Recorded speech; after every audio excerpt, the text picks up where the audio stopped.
tout le monde. Aujourd'hui, on se retrouve pour un film qui me tient particulièrement à cœur, qui fait partie de mes préférés, Blowout, réalisé par Brian De Palma et sorti en 1981, ainsi que sa novélisation écrite par Neil Williams, d'après le scénario de Brian De Palma, qui est sorti en France aux éditions J'ai lu en 1982.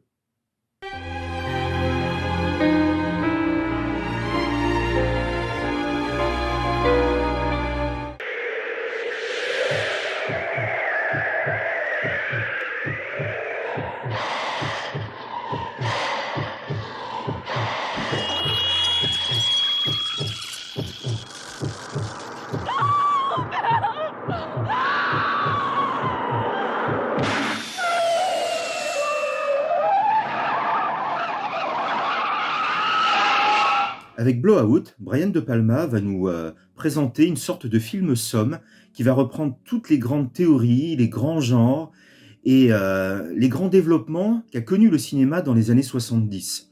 En effet, dans Blowout, on va pouvoir retrouver le thème du slasher psycho-killer, avec une ouverture qui reprend un petit peu, qui pastiche Halloween ou bien Black Christmas.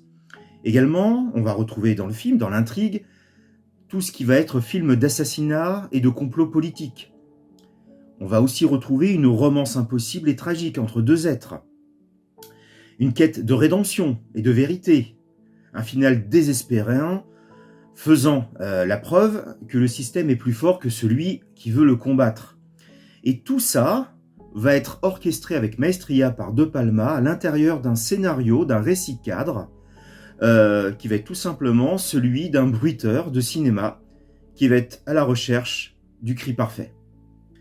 Jack Terry, incarné par John Travolta, est bruiteur pour le cinéma. On apprendra plus tard qu'il a bien d'autres compétences, mais dans l'immédiat, il travaille pour une petite société de production qui enchaîne les films d'exploitation à petit budget, et principalement c'est spécialisé dans le film d'horreur, puisque c'est à ce moment-là ce qui fait fureur dans les salles de cinéma et ce qui peut rapporter beaucoup d'argent. Jack travaille actuellement sur un film qui pastiche les différents slashers, où on va retrouver un psycho-killer qui s'introduit sur un campus américain pour aller tuer de jeunes étudiantes.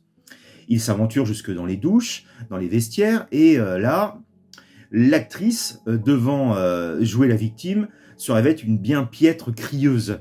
En effet, il trouve ridicule l'hurlement qu'elle va pousser.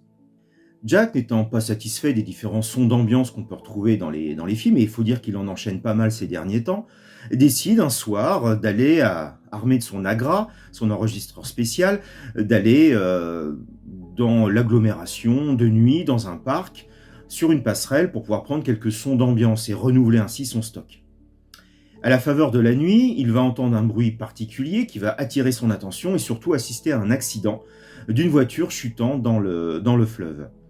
N'écoutant que son courage, il va sauter à son tour dans l'eau et tenter de libérer les occupants de leur prison aquatique. C'est ainsi qu'il va se rendre compte que l'homme dans la voiture est décédé et il va pouvoir sauver, en revanche, la jeune femme qui l'accompagnait, qui se révèle être Sally, quelqu'un dont il va par la suite tomber amoureux. Et à partir de cette découverte, Jack étant quelqu'un qui réfléchit bien, va se rendre compte qu'il y a des éléments qui ne collent pas dans cet accident. Et surtout, ce qui va lui mettre la puce à l'oreille, c'est un son qu'il a entendu, qu'il n'arrive pas immédiatement à identifier, mais qui ne lui semble pas correspondre à un pneu qui éclate. En tous les cas, qui éclate naturellement, suite à un accident. Brian De Palma va donc orchestrer avec une certaine maestria toutes les intrigues à l'intérieur de son scénario. Et pour cela, il va utiliser un motif qui est celui de la bande magnétique, tournant sur son support. On va avoir cet effet cyclique. Le film lui-même opérant un cycle complet. Et cette recherche, quelque part, c'est Jack qui va devoir la faire. Jack, pour pouvoir faire émerger et éclater la vérité, va devoir, d'une certaine manière, devenir le réalisateur de son propre film, de sa propre vie, et pouvoir en obtenir tous les éléments de montage pour pouvoir en faire une sorte de director's cut. Avec ce director's cut, qui va représenter la vérité, Jack va pouvoir justement faire comprendre aux autres que sa théorie n'était pas fausse et que c'est lui qui était dans le vrai. Un peu comme un réalisateur qui doit prouver à ses producteurs que son montage est le meilleur pour ses spectateurs. Jack commence avec simplement le son de ce qui lui semble être un faux accident. Ensuite, grâce au travail d'une sorte de paparazzi local, dont on apprendra plus tard qu'il était complice avec Sally pour faire chanter le sénateur, va pouvoir obtenir un certain nombre de photos. À partir de ces photos, il va en faire une sorte de kaléidoscope, d'utiliser des techniques propres au début du cinéma pour commencer à pouvoir justement illustrer la bande sonore qu'il a captée ce soir-là. Ensuite, il va pouvoir mettre la main sur un film directement en pellicule de l'accident. Et à partir de là, Jack va réopérer un véritable montage en associant sa bande sonore avec les images qu'il a pu faire. Il va ainsi pouvoir reconstituer le director's cut de cet assassinat politique. On a vu que le véritable enjeu au départ de Jack, c'est de trouver le cri parfait pour illustrer celui de la jeune femme qui va être assassinée dans la douche. Ce cri parfait, il va pouvoir l'obtenir à la faveur d'une tragédie, puisque Sally, malheureusement, ne va pas survivre avec la confrontation avec le tueur qui va s'opérer à la fin du film. Jack va arriver trop tard pour pouvoir la sauver. Elle poussera un dernier cri de désespoir en direction de Jack, espérant qu'il arrive à temps pour pouvoir la sauver. Malheureusement, ce ne sera pas le cas, et ce sera une double tragédie pour Jack, qui, dans le passé, avait déjà malheureusement, suite à une erreur de sa part, lorsqu'il avait branché un micro sur un homme pour pouvoir obtenir des informations alors qu'il travaillait avec la police, cet homme avait fini assassiné, puisque Jack n'avait pas anticipé le fait que l'homme, transpirant, allait pouvoir créer une sorte de court-circuit au niveau du micro. Il va donc décider de rééquiper Sally d'un micro pour pouvoir obtenir également des preuves sonores du complot politique. Et malheureusement, le destin, la fatalité, va faire que, une fois encore, il va arriver trop tard pour sauver la personne en laquelle il avait le plus confiance. Et c'est donc un Jack désespéré, laissé à son sort, qui va conclure le film.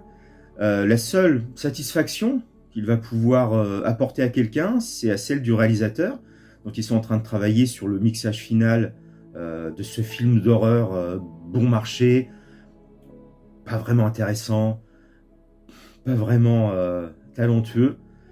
Et il va donc décider de monter le cri de Sally sur celui de cette jeune actrice qui en était incapable dans la douche. Et donc le cri de Sally, ce cri de désespoir, ce cri déchirant, terriblement humain et vrai à l'intérieur du film, va venir illustrer celui d'une victime dans un film d'exploitation que tout le monde aura sans doute bien vite oublié, qui ne marquera pas les esprits. Et Jack, tout à son désespoir, lorsqu'on lui dit que ça, franchement, c'est un cri, ne peut qu'acquiescer, ouais, c'est un crime, parce que lui, et lui seul, à ce moment-là, connaît la vérité qui se cache derrière ce cri. Et ce qui est terrible, c'est qu'à l'ultime fin du film, un homme qui finalement travaillait pour le son et qui était à la recherche du son parfait, ne peut que se résoudre à se boucher les oreilles pour fuir tout ce qui l'entoure.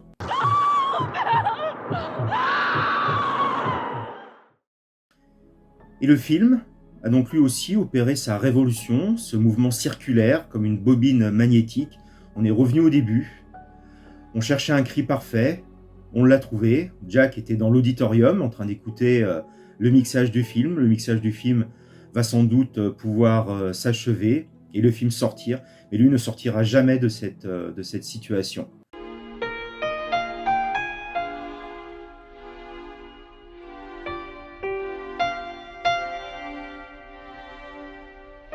Comme souvent aux États-Unis, le film est accompagné d'une sortie en livre qui reprend donc le récit du film. Donc Blowout paraît aux États-Unis et paraît également en France en 1982 aux éditions J'ai lu, dans une édition illustrée. Donc, je vous montrerai à l'écran les différentes illustrations que l'on peut retrouver tout au long du roman. Le roman reprend fidèlement l'architecture du film, mais souvent ce qui est intéressant avec les novélisations, c'est que l'on fait appel assez souvent à l'une des premières, voire la première version du scénario. Ce qui est sans doute le cas ici. Le scénario a été écrit par Brian De Palma lui-même et on peut voir un certain nombre de différences dans le récit entre ce que l'on a dans le livre et ce qui va être à l'écran. Dans le roman, donc les principaux protagonistes sont les mêmes. Jack Terry s'appelle Jack Lewis, le reste des personnages ayant leur équivalent. La principale différence, c'est que le romancier, Neil Williams, est chargé de combler un petit peu les manques, ce qui se passe entre les scènes, et notamment d'illustrer les pensées des personnages. Il développe notamment beaucoup le personnage de Burke, qui est incarné par John Lithgow dans le film. On en apprend un peu plus sur son passé. C'est un ancien militaire qui était déjà complètement fou à cette époque-là et qui va être engagé par un certain nombre d'employeurs. Il va rentrer dans une sorte comme ça de wouzou politique, d'homme d'influence qui va l'emmener justement à être choisi à un moment donné pour effectuer la basse besogne. Sally, qui est incarnée à l'écran par Nancy Allen, avec beaucoup de grâce, beaucoup de vulnérabilité, de fragilité, mais néanmoins de détermination, et le personnage équivalent dans le roman à celui que l'on peut découvrir dans le film. Toute l'intrigue, voulant que Jack et Sally justement s'associent pour faire éclater la vérité, est reprise dans le roman. La principale différence entre le film et le roman, et à ma grande surprise lorsque j'ai lu la novélisation, il s'agit du final. En fait, dans le final du film, vous le savez, qui est tragique, malheureusement, Jack ne parvient pas à sauver Sally des mains de Burke. Alors que dans le roman, dans la novélisation, eh bien, il arrive juste à temps pour sauver Sally. Il y a une dimension plus sexuelle dans l'agression de Sally par Burke dans le roman, ce qui permet justement de laisser un temps supplémentaire à Jack pour arriver sur les lieux. S'ensuit un combat entre Burke et Jack, et dans une chute dans un escalier, Burke se plante lui-même, se poignarde lui-même avec son pic à glace et meurt comme ça de ses propres mains. Dans le film, on le sait, Sally ne peut pas échapper à Burke. En revanche, on garde un final relativement sombre dans le roman, puisque dans la novélisation, Sally s'en va tout de même, elle ne reste pas avec Jack. Donc c'est quand même une romance qui est vouée à l'échec. Elle décide de partir et de fuir toute cette ville, la ville de Philadelphie, dans laquelle elle se sent emprisonnée. Et comme elle l'avait dit à un moment donné dans un dialogue avec Jack, son rêve ce serait de partir pour reconstruire sa vie ailleurs. Elle en a donc la possibilité. Et le récit se clôt sur une scène avec Sally qui a pris un car et qui décide de partir vers la Floride pour prendre un nouveau départ et ainsi pouvoir réussir sa vie. Elle est donc saine et sauve. Jack, lui, est laissé à son sort. Elle a poussé un cri également ce soir-là lors de son agression avec Burke. Le cri qu'il décide de monter dans le film sur lequel il travaillait. Et la différence ici, c'est que les regrets qu'il ressent sont ceux d'une Sally qu'il n'a pas réussi à tranquilliser par rapport à son existence. Et ce cri qui se répète à l'infini dans sa tête sera celui également quelque part de son échec. En tous les cas, de cette histoire qui était promise peut-être à devenir sentimentale et qui ne le sera pas.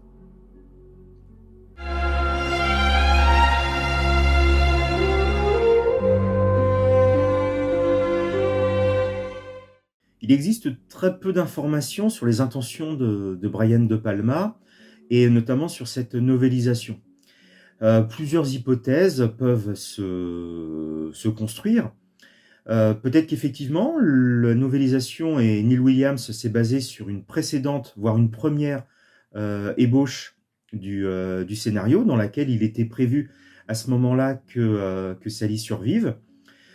La mort de Sally avait l'air quand même d'être une véritable volonté de Brian De Palma, d'avoir cet aspect tragique de son histoire. Les producteurs eux-mêmes ont essayé de le faire changer d'avis. Donc peut-être que cette fin plus heureuse on va dire, enfin douce amère dans le roman est née de cette volonté et que les producteurs, peut-être à la faveur d'un deal avec De Palma, ont dit le film sera avec votre intention initiale. En revanche, la novélisation portera une fin heureuse et c'est ainsi le public qui pourra faire son choix. Après, la possibilité également, c'est qu'à l'époque, l'exploitation des films se faisait sur un plus long temps qu'aujourd'hui, et que peut-être que pour ne pas spolier la véritable fin du film, Brian De Palma a accepté que celle de la novélisation soit plus heureuse pour pouvoir, on va dire, garantir, conserver la surprise du spectateur en voyant le film et ne pas ainsi gâcher cette fin. Malheureusement, Blowout n'a pas connu le succès qu'il aurait mérité à ce moment-là, alors que c'est réellement, avec le temps, un film qui est devenu un classique, pour certains le meilleur polar de Brian De Palma. Je le pense aussi. C'est un très grand film, sous des aspects comme ça de petits films, on pourrait dire. Il a une empreinte et une atmosphère presque de série B, puisque c'est là-dessus que travaille Jack Terry. Mais au contraire, je pense que c'est un film qui mérite toute sa place sur l'étagère, aux côtés de grands films des années 70, comme Les Trois Jours du Condor, par exemple, ou bien À cause d'un assassinat. Même sous des atours comme ça de films d'exploitation, Blowout est un très grand récit et nous propose justement une intrigue implacable qui mérite d'être redécouverte si ça n'est pas le cas.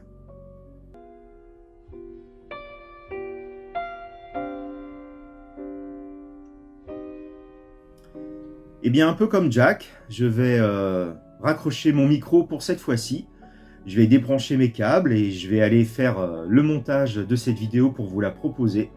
J'espère qu'elle vous aura plu. Si tel est le cas, merci de me laisser un pouce de soutien, de vous abonner à la chaîne si ça n'est pas déjà fait. Et n'hésitez pas à la partager, c'est le meilleur moyen de soutenir cette chaîne qui débute. N'hésitez pas, bien sûr, à laisser un commentaire. Je le lirai avec attention, je vous répondrai. On pourra confronter également nos théories et vos avis, votre ressenti sur Blowout de Brian De Palma.